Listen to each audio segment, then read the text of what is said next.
Hi, everybody. In today's My Zoho Story episode, we have Pete English here from Atlanta. How are you today, Pete? Rashik, I'm well, thank you. How is everything in Atlanta? Well, it's February, so it's cold now, and it won't be long. It'll be spring, and it'll be beautiful again. I'm sure of it. So, can you tell us something about For Sale by Pete and how long have you been in real estate and how are the times right now? Real estate in Atlanta is booming right now. It's incredible. I got started in real estate back in the early '80s. I actually got started in commercial real estate, doing office leasing, industrial leasing, and some shopping center work. Um, I then left the real estate business and got into the technology business for a little while, about 30 years, um, and ended up selling that company several years ago. And after that exit, decided, well, I better find something else to do. So I decided to come back to real estate. And this time I got into the residential real estate as opposed to the commercial real estate. So I don't know if it's luck or, a lot of times luck has something to do with it, but the real estate market in Atlanta and the United States for a whole is really booming right now. We've got really low interest rates. The economy is going gangbusters, even though, you listen to people talk about the virus and how the world's coming to an end. But I think what we'll see before long is this was just a blip, and we'll get back to normal. So, the real estate market is booming after the pandemic or just before pandemic it started to boom? It's it slowed down for about 2 months, maybe let's say 3 months, back March, April, May of 2020, and then it caught back up and it's going gangbusters. Specifically in Atlanta, for a for an even a market at equilibrium, generally the smart people will tell you that you need to have about a 6 month supply of houses for demand versus supply. So if you've got a supply of 6 months, then you've got a market where when you do a real estate transaction, the buyer doesn't win and the seller doesn't win. They negotiate back and forth.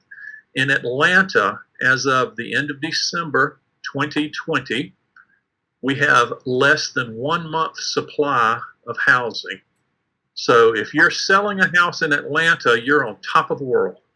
If you're buying a house in Atlanta, you're having a tough time because almost every single house that you'd be interested in buying is going to have multiple people submitting offers on it. So it's what we call a seller's market. And until interest rates go up or there's more housing to be had, if you're selling a house, you're going to be doing very well. If you're buying a house, it's going to be tough. Wow, that's an interesting situation to be in. So you're basically saying that the number of people to buy a house is more than the property that are on sale, is it? That's exactly right. Okay. So that naturally brings the prices up for a property, right? That's exactly right. Yep. Well, that's a good time to be in real estate then, like you said. Depends on what side you're on, right? That's right. And the most important question that I wanted to ask, looking at your profile and stuff, is you started getting into real estate in 1983. Now it's going to be almost 40 years in a couple of years. So how has so how has real estate changed, and how has technology helped you change? Well, we have computers now. Right, In 1983, we didn't have computers. right, And so shortly thereafter, we had what we call the disk operating system, or DOS, if you're old enough to remember those days. right. So we had DOS, and we had applications like Lotus 123 and VisiCalc and WordStar were our word processors back then, and DBase 2 was our database. There was no such thing as a CRM back then. So you had to piecemeal yours together. And if you even owned a computer, then you were way ahead of the ball game certainly in real estate, because in the 80s and maybe even into the 90s, most real estate people did not own computers or use computers. You know, there back then we had what are called daytimers, little books, paper books, and you put them in your pocket, and that's what people used for their CRM. And at the end of every week or month, whatever was left from that month, you would transfer it into the next little book that you'd put in your little leather binder, and that was the CRM that people used back then. And even today, you know, there in the United States, there are approximately 2 million residential real estate agents. I'm not talking about commercial real estate agents. 2 million residential real estate agents. And if I had to guess, I would say that more than 50% of those do not have a CRM. So it's changed tremendously. I think most people understand that they need to have some sort of CRM, but still the vast majority of people don't. For a lot of people, their CRM is their contacts on their iPhone, and that's what they consider their CRM. Oh, that's very interesting. So when did you start getting adapted to CRM, and when did you get on board with Zoho? Well, I got involved with what we'll call a CRM back in the 80s because I built a CRM in what was called DBase 2 back then. So I had a database, and I would do all of my mail merges, if you will. We didn't have email back then, so you did mail merges from DBase 2 into either WordStar or whatever, a different word processor, and you would have continuous feed paper, and you would do form letters, and you would mail them. So I got involved back in the 80s with the computers. When I got out of the real estate business, I was in the technology business for quite a while, and I was very involved with technology there from the perspective of document management systems and imaging systems and unstructured data and forms recognition and that sort of thing. Now that I've gotten back into real estate, I work for one of the larger real estate firms here in the United States called Keller Williams. We have approximately 177,000 real estate agents spread across the country. And Keller Williams is actively trying to build a lot of these systems themselves so that these individual agents don't have to go out and buy CRMs or any of the tools themselves. And they're trying to do that, but from my perspective, for me, it's a matter of using best of breed software.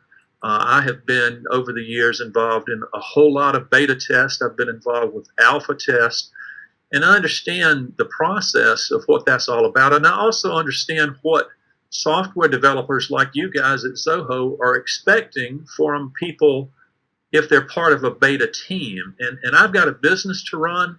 I really don't have time to be the beta test site, number one, to give feedback, number two, nor do I have the luxury of being able to use beta software in my production environment.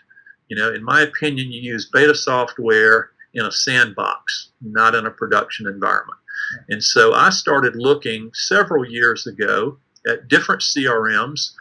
I've got experience from the tip top of Salesforce down to Goldmine. I actually built a CRM in Microsoft Exchange 10 years ago, I suppose.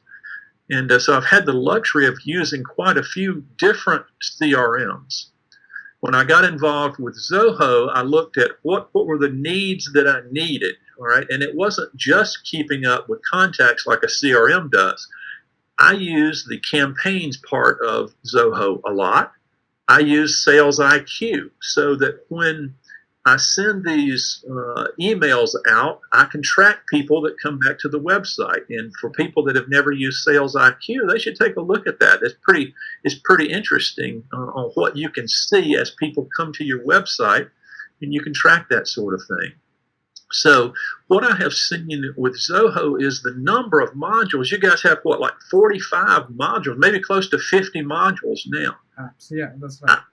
Yeah, I don't use the vast majority of those. However, the ones that I do use work very well. And I'll tell you something else that's important to me and has always been important to me is I'm not a very smart guy, but I have a big list or contact database of people that know more than I do. And I have found that if I have issues with Zoho, I pick up the phone, I call that telephone number 24 hours a day, somebody answers. And you know what? If they don't know the answer to my question during that conversation, they create a ticket and then we start communicating back and forth. And I'll tell you what, generally, I'll either get an answer or get a fix in a short period of time. And for me, that's a big deal. Well, I'm glad you said that because we have a support system. They work really hard in getting all our customers' queries solved as much as possible. And you also have a very great story over there, Pete. So you started in real estate, commercial real estate, then you went into technology. There was a solid gap of over a decade, and then you came back into residential real estate. So, by that gap before you came back, and what was the difference now when you started and when you came back? What had changed in real In estate? real estate, Yeah, well, not a whole lot. Just to be honest, right. everybody has an iPhone now. So Yeah, back then, everybody had a bag phone. But they're trying. They're trying. We've got these document management systems out there. We're doing electronic signature. We're not faxing anymore. When I was in the technology business, I was very involved with document management, and a lot of it was fax. And as a matter of fact, I was involved with a lot of financial services and the mortgage business, and a lot of the business that I was involved in was in the document management and imaging of mortgages. And so we were tracking documents that came in. We had barcodes. We were routing documents on barcodes to the places they needed to be and things like that. Nowadays, I have not done a deal in over 2 years that involved a fax at all. So electronic signature is a big deal. And some document management, if you will.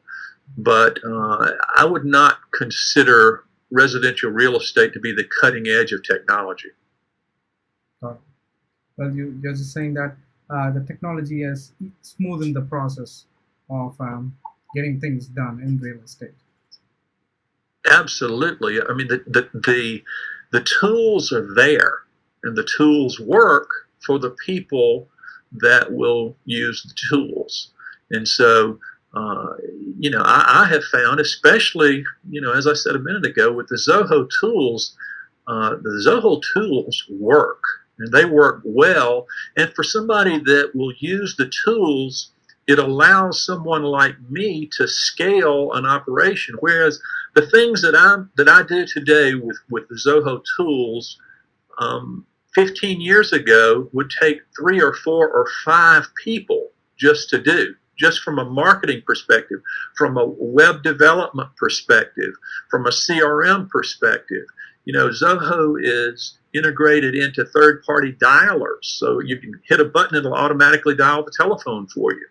And so the Zoho productivity suite, if you will, gives someone the tools to scale themselves much larger than the number of people it would have taken years ago. Right. And thank you so much for joining us today, Pete. It was really an interesting session to have, and it was great catching up with you again.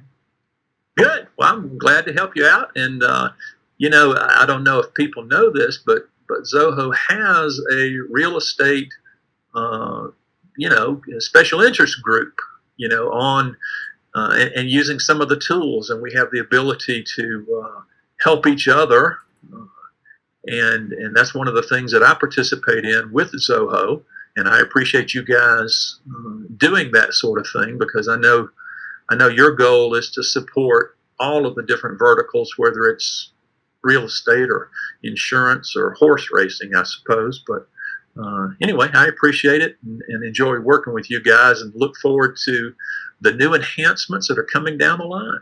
Thank you so much, Pete. It was a pleasure to work with you as well on the real estate vertical. And it was a pleasure once again. And have a wonderful day.